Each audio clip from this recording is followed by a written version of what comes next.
What kind of knight in shining armor would I be if the man I love needs rescuing and I just let him walk out my door? Greetings, guest. Welcome to the Patriarchy, where we explore cinema classics fueled by predictive Hollywood programming and unpack how our favorite characters in cinema got egg all over their faces.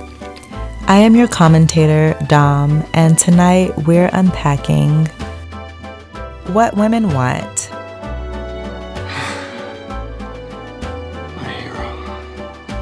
I unfortunately found myself rewatching What Women Want, the 2000 romantic comedy starring Mel Gibson and Helen Hunt, centered around a man who gets electrocuted while playing around with women's products and gets this gift, or what he initially sees as a curse, of understanding the minds of women by being able to hear their thoughts. I remember seeing this movie back in the day and not finding it funny at all, and not for the reasons that I'm going to discuss today. I was not that evolved back then, but I just didn't find the humor or the jokes funny. Like this one scene, being a young girl, what is funny about your dad walking in on you and your boyfriend having an intimate moment and he can hear your thoughts as he catches you in the act? That would be absolutely mortifying. What's the joke here? But maybe this movie wasn't meant for me. Perhaps the growing young woman isn't who this movie is marketed towards, because the entire premise of a 40-plus-year-old man with the ability to hear what you're thinking is terrifying. This is horror, not rom-com. But then also, it is classified as a romantic comedy, and guys certainly don't run to watch that shit. So, still confused, but this movie really gave me You've Got Mail vibes. It's your typical rom-com set in the city, not New York, but Chicago, yet still plays on the finding love in a big city theme. And the main thread is that this is yet another movie about a guy actively trying to sabotage a woman's career, like Joe Fox did Kathleen Kelly. And the woman in the end still falls hard in love with the man. Why were these stories so popular? My opinion, it's a tale about forgiveness. It's showing that men, after behaving horridly, are still worthy of love. They can be reformed. These are redemption stories, right? Except they're cut short where the audience just sees an apology, which that's just words, but no actions thereafter about how this guy is actually a better person after completely wronging the woman. Let's start from the beginning by recapping What Women Want. Mel Gibson's character, Nick Marshall, is a chauvinistic hotshot advertising executive. He works for this big-time ad agency in Chicago, Sloane Curtis. But Sloane Curtis has this problem, and their problem is that they aren't known as a firm for being able to market to women. And because they want a piece of that very large and ever-growing market share, they hire a woman, Darcy McGuire, played by Helen Hunt, because she's a successful up-and-coming ad exec who can help this firm bring in clients with products that cater to women. And she's not just hired because she's a woman, but also because she's very smart and creative. So Nick, the main character, is naturally threatened by this. The names and misclassifications of this perfectly polite and shrewd businesswoman start flying out of his mouth. Oh, yes, I'm sure. I'm the man-eating bitch Darth Vader of the ad world. Verbatim.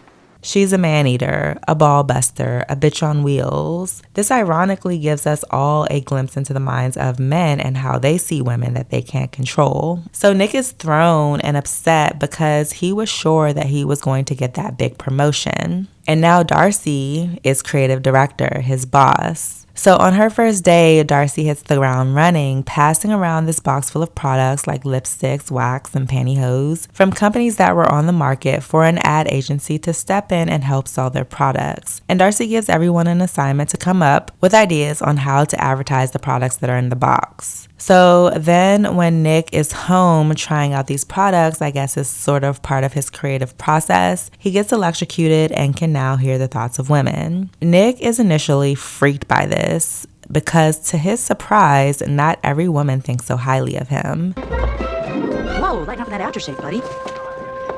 Don't look up, he'll make me hear another disgusting joke. He's such a schmuck. She thinks I'm a schmuck. He's humbled and takes a little hit in the ego every time he hears a woman, like his daughter or his colleagues, thinking critically of him, or worse, are disgusted or regretful of him altogether. Oh yeah, like you've got the perfect body? So let's talk about this so-called love story between Nick and Darcy. First, the entire movie is about Nick's obvious jealousy of Darcy, and he uses this new superpower of his to steal all of her ideas and pass them off as his own. Nike, no games. Just sports. Oh. Did he come up with that or did I? More women should have been pissed when this came out because this is actually a very common practice in the workplace. Because Nick can now read the minds of women, he starts very unashamedly to poach the ideas of his boss/love interest Darcy, speaking on the ideas that she's thinking and passing them off as his own. And this happens so much that their manager is like, why did I even hire her? Nick is hitting it out of the ballpark with these ideas and she's just being quiet. She's quiet because he keeps saying her ideas before she does. It's quite manipulative and it's very much intentional because he originally planned to do this to get her out on purpose so that he could be creative director. Candy. She won't last a month.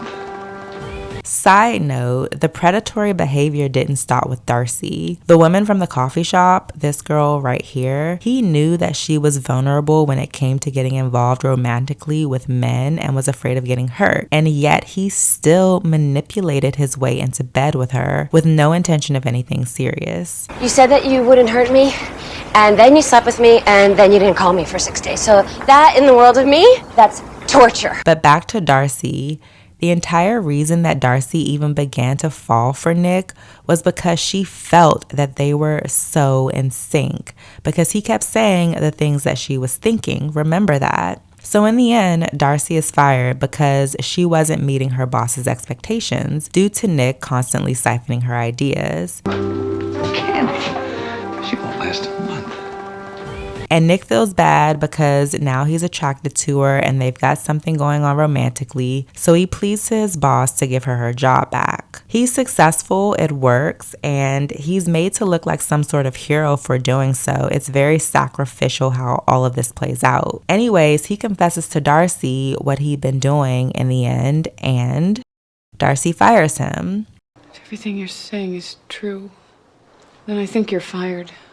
And for one brief moment, there's redemption for all of us. That is a feel-good moment to get your job back, then immediately fire the person who's been sabotaging you the entire time. But it's short-lived because women and rom-com lovey-dovey films always have to be a fool for love. So Darcy forgives him and gives one of the most cringy speeches that I've ever heard a woman deliver on screen. What kind of knight in shining armor would I be if the man I love needs rescuing and I just let him walk out my door? My hero. So basically, she wants to continue this romantic relationship with Nick mere minutes after he admitted to sabotaging her at work, because that makes a lot of sense, right? And she's not even catching on to the fact that she's attracted to him because of the manufactured chemistry that he produced by saying what she was thinking. Why else do you like this man, Darcy? Women are always expected to forgive after being slighted, wronged, dragged through the mud. This movie further reinforced the idea that a man can be misogynistic, manipulative, egotistical, all for himself, but still be a viable romantic partner if he learns a lesson. Although Darcy isn't the main character, it's Nick, her arc is all about forgiveness, not growth, not self-confidence. A real lesson for Nick would have been him losing her, not her rescuing him. My hero. And we see this play out in real life all the time, women wanting to rescue, fix, forgive. And that leads to nothing more than men seeing you as weak, a pushover, someone that can be screwed over and will still be there with open arms. You just get played even more. I hate this movie so much. At least You've Got Mail had a lot of wit and cleverness and good writing. This was just absolutely horrible. Please share your thoughts on this film and this ending down below. And as always, if you've enjoyed the content, like the video, share it with your friends, and subscribe if you haven't already. Signing off now, your friend, Dom.